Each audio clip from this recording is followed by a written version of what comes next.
हमें लड़की पसंद है, पर आप लोग दहेज में क्या क्या देंगे? दहेज? देखिए, दहेज हम नहीं देंगे। दहेज नहीं देंगे? पर क्यों? अरे आपको पता नहीं है, दहेज मांगना कानूनन जुर्म है। और हमने जो अपने बच्चे पर इतना खर्चा किया है उसका क्या? उसको पढ़ाया लिखाया और फिर वो सरकारी नौकरी करता है। देखिए बहन जी, खर्चा तो हमने भी अपनी बेटी पे बहुत किया है, उसकी पढ़ाई लिखाई पे। और सरकारी ना सही, लेकिन प्राइवेट जॉब तो वो भी करती है। देखिए, दहेज के बिना ये शादी नहीं हो सकती। अरे कैसी बात कर रहे हैं आप? ऐसे खुल के आप कैसे दहेज मांग सकते हैं?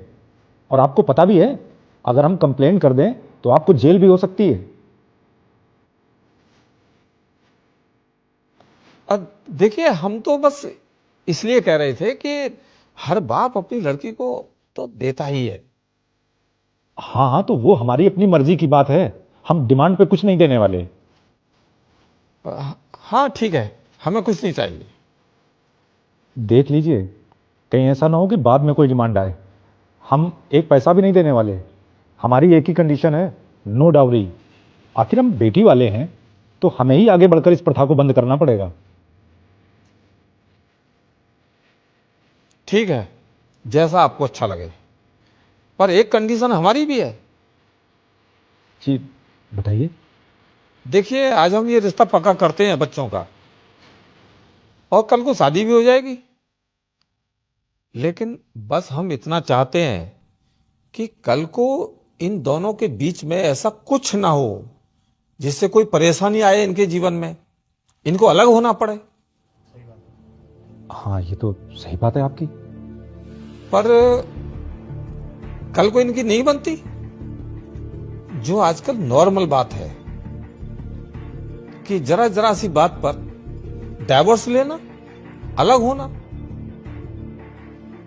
ये तो आम बात हो गई है आजकल। देखिए, आज हम आपसे दहेज में 1 रुपया भी नहीं लेंगे, लेकिन कल को इन दोनों के बीच में कुछ हुआ और ये अलग अलग हुए तो हम एलिमनी में भी 1 रुपया भी नहीं देंगे। ये शर्त आपको मंजूर है तो हमें ये रिश्ता मंजूर है। लेकिन हस्बैंड की प्रॉपर्टी में तो वाइफ का हिस्सा होता है ना। हाँ होता है, लेकिन तब तक जब तक वो दोनों हस्बैंड वाइफ हैं, डिवोर्स के बाद नहीं। और फिर आपकी बेटी तो पढ़ी लिखी है, कमाती है, हमें ना डिवोर्स के बाद उसकी कमाई में से कुछ नहीं चाहिए। लेकिन शर्त यह है कि हम अपने घर से या अपने बेटे की कमाई से भी उसे कुछ नहीं देंगे। देखिए, ऐसा नहीं है कि हम लोग दहेज लेना चाहते हैं या दहेज के लालची हैं, हम भी उसके खिलाफ हैं। लेकिन शर्त यह है कि अगर हम दहेज नहीं लेंगे तो हम एलिमनी भी नहीं देंगे, इन केस कभी अगर बच्चों का डिवोर्स हुआ तो। क्योंकि हमारे लिए दोनों बराबर ही है, ना हम दहेज के फेवर में हैं ना हम एलिमनी के। हम आपको बस यही समझाना चाहते हैं।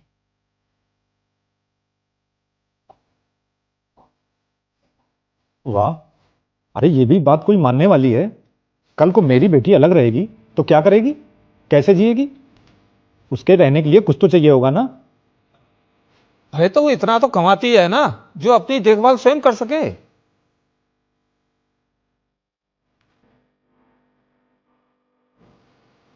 और फिर जब आप दहेज की प्रथा के इतने खिलाफ हैं तो एलिमनी के इतने फेवर में क्यों हो?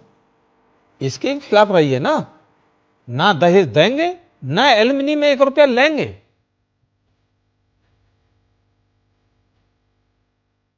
देखिए, आपने अपनी बेटी को पढ़ाया लिखाया, काबिल बनाया, हमने भी बनाया अपने बेटे को। और आप अपनी हैसियत के हिसाब से अपनी बेटी की शादी में खर्चा करेंगे, हम अपनी हैसियत के हिसाब से करेंगे। और जब ऐसी बात है तो फिर लड़के वालों को ही डाइवोर्स के टाइम आधी प्रॉपर्टी देनी पड़ती है, और ये नॉर्मल हो गया है बिल्कुल। कुछ लड़कियों ने तो इसे बिजनेस बना लिया है। शादी करो, 2-4 साल साथ रहो और फिर डाइवोर्स ले लो, और इसके बाद लाखों करोड़ों अंदर। और देखिए, हमारी यही कंडीशन है, अगर आप लोग एग्री हैं तो ये एग्रीमेंट है जो हम शादी के टाइम साइन कर लेंगे। और नहीं तो हमें शादी नहीं कर सकते।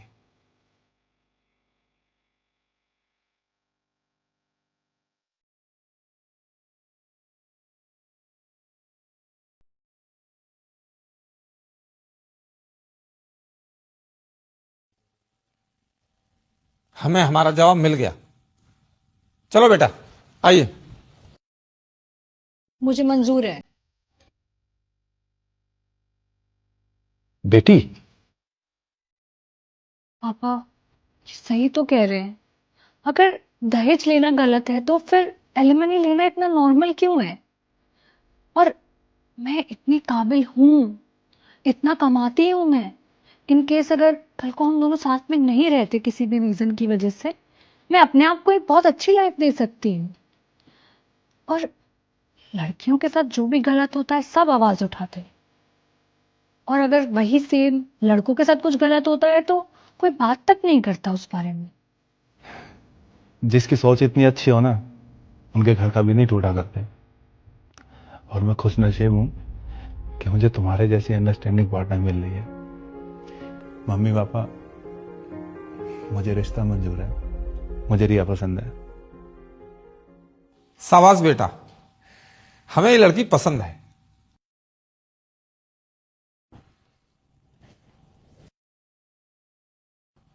ठीक है, जब दूल्हा दुल्हन राजी तो हमें भी मंजूर है। लीजिए मिठाई खाइए।